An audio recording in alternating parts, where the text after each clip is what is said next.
All right, Lisa Briggs from the Brewers Company is here, answering your plant and garden questions. We're still having issues with our phone system. Didn't pay the bill again, so we asked for questions on Facebook. Get a paper out. And behold, we'll start with... There they are. We'll start with Dean from Sun Prairie. His wife cut the leaves off of his helleborus and left a few inches of stems. Will they grow back eventually? Also, am I supposed to do anything with them to have them get bigger or replicate? I had them about 15 years, and while they've grown larger, it has been rather slowly. So, Dean, don't take this out on your wife. Harvey once cut back my tree peonies, and I was pretty mad, but we're still together.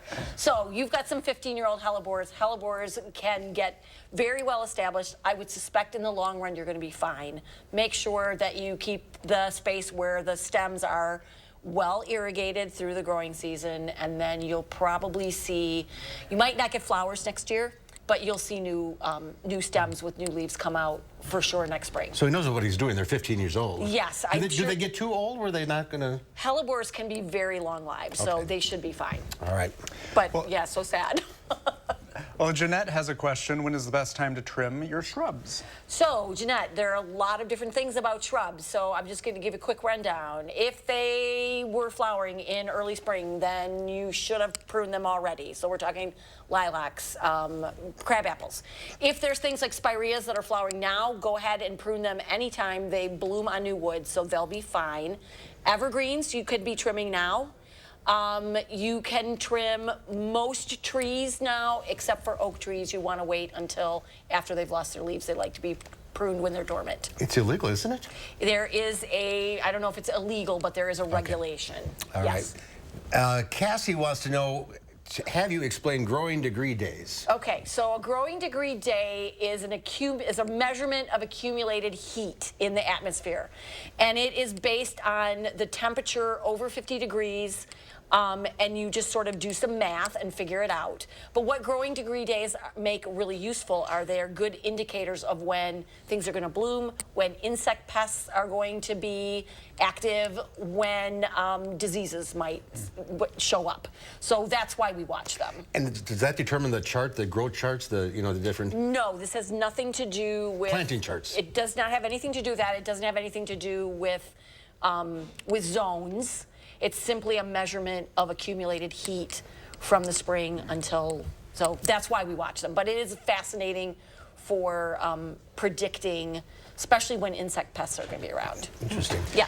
Well, Terry wants to know, why do so many tomato plants look wilted, like they're not getting enough water, even if they are watered on a regular basis? So, Terry, you're going to want to watch the soil between watering.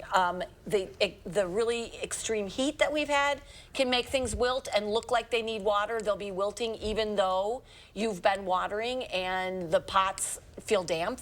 So check your soil if they're wilting. If the pots are damp, if the soil is damp, then I would maybe move them into a spot where they're going to be protected from afternoon sun until the heat breaks, and that's coming this weekend, so pay attention. She didn't necessarily say they were in pots. Even in the ground, that's true, they didn't. Even in the ground, if things are wilting, check your soil before you water when it's as hot as it's been. Yeah, they like heat, but not that much. Yes. All right, Debbie wants to know when's a good time to trim back your Rose of Sharon. First of all, it's a Rose of Sharon. Rose of Sharon is in the hibiscus family. So, like those tropical hibiscus, it's just a perennial one here. It can become a pretty large shrub, although it is prone to winter dieback. Rose of Sharon bloom on new wood, which means that they set their flower buds after the spring growth starts. So it's probably starting to set flower buds now, so you can prune it after it's done flowering, or you can prune it in the spring when you see what winter dieback that you've experienced. But prune it before things start growing in the spring. Yes, yeah. Michael's question, what about Madison's newest invasive and destructive pest, the scarlet lily beetle, and your recommendations for that? So they are a new thing, and I am going to say that a lot of people think that when they have, that these are pests of daylilies. They are not, just true lilies. So Asiatics, Oriental, those tall lilies with the sort of trumpet-shaped flowers. A good insecticide will treat them. If you just have a few, you can pick them up and pop them in a pot or a bucket with some slightly soapy water that will break the surface tension so they drown. If you have a lot of them, then you'd want to explore options for insecticides. So this is a new thing.